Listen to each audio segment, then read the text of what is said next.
Bwana Yesu asifiwe sana, mpendwa mtazamaji wa MHAE TV. Karibu sana kwenye kipindi chetu cha mkate wa leo.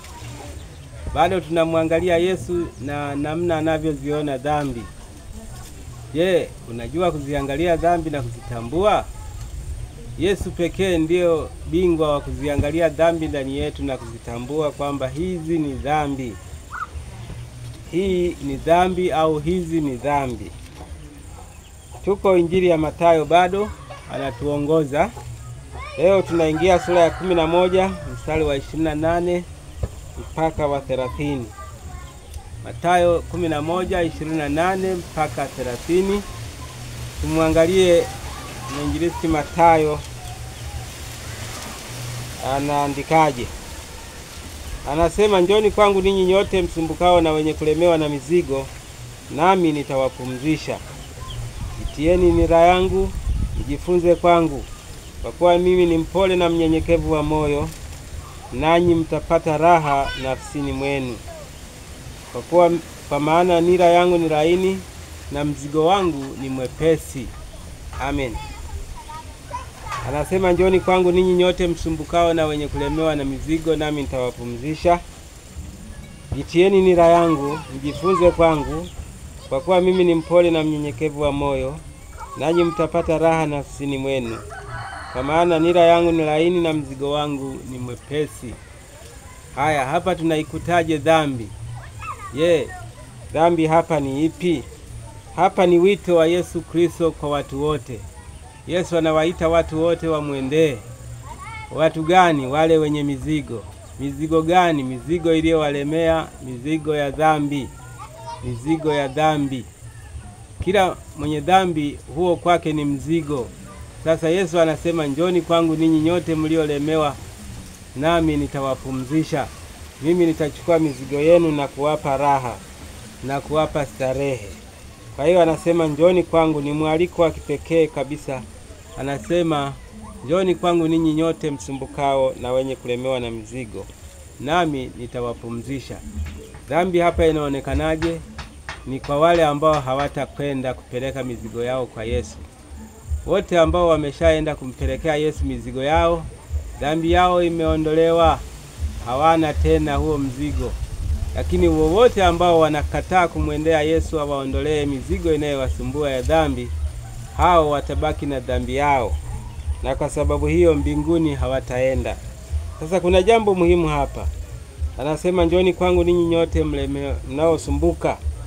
Huko kwenye dhambi kuna masumbuko mengi, kuna matatizo mengi, kuna usumbufu mwingi nje ya Yesu Kristo. Nje ya Yesu Kristo kuna usumbufu mkubwa sana. Sasa Yesu anasema, njoni kwangu ili msisumbuke. Kwa hiyo dhambi inaleta masumbuko, dhambi inaleta usumbufu, dhambi inaleta mahangaiko, dhambi inaleta kilio, dhambi inaleta taabu, dhambi inaleta kujikinai na kadhalika na kadhalika. Sasa Yesu anasema, njoni kwangu ninyi nyote. Nyote maana yake wote, sisi tunaitwa walimwengu wote kumwendea, bila kujali wewe ni nani. Kila mmoja unaitwa kumwendea Yesu Kristo. Sasa anasema hivi, jitieni nira yangu, mjifunze kwangu, kwa kuwa mimi ni mpole na mnyenyekevu wa moyo, nanyi mtapata raha nafsini mwenu. Anasema kwake kuna raha. Kwake kuna raha. Raha gani? Ya nafsi. Dhambi inakaa kwenye nafsi. Kwa sababu hiyo, ikishaondolewa kwa mtu ile dhambi, yule mtu anapata raha, nafsi yake inapata raha. Moyoni kukiwa na dhambi, nafsi haina raha. Raha inapatikana kwa Yesu peke yake, akishaondoa ule mzigo. Mungu wa mbinguni akusaidie, mpendwa mtazamaji wangu, umwendee Yesu. Anasema yeye ni mnyenyekevu, yeye ni mpole tena mnyenyekevu wa moyo. Maana yake ukimwendea Yesu atakupa upole, atakupa unyenyekevu wa moyo, halafu anakupa na hiyo raha. Kwa hiyo mpendwa mtazamaji wangu, dhambi kwako kutokumwendea Yesu. Usipomwendea Yesu ni dhambi kwako. Je, unakubali kukaa na dhambi yako? Shauri yako. Mimi nilishamkimbilia akaniondolea hiyo dhambi.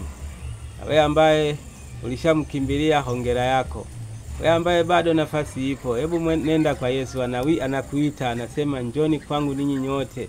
Nyote maana yake twendeni sote, kusiwe na mtu anayebaki, bali wote tumwendee, wote twende kwake tupate raha ya milele. Mungu wa mbinguni akubariki, akusaidie. Tutane kwenye kipindi kingine kijacho. Endelea kuniunga mkono. Kila anayeniunga mkono, Mungu ambariki sana, yeye na familia yake, yeye na kazi za mikono yake. Asimuache daima, amlinde salama. Nami ninakuombea, na wewe utakayefanya hivyo utapata hizo baraka. Fanya hivyo katika kuniunga mkono kwa kusubscribe kwenye akaunti yangu ya MHAE TV. Tutane wakati huo kwenye kubarikiwa na neno la Mungu. Amen.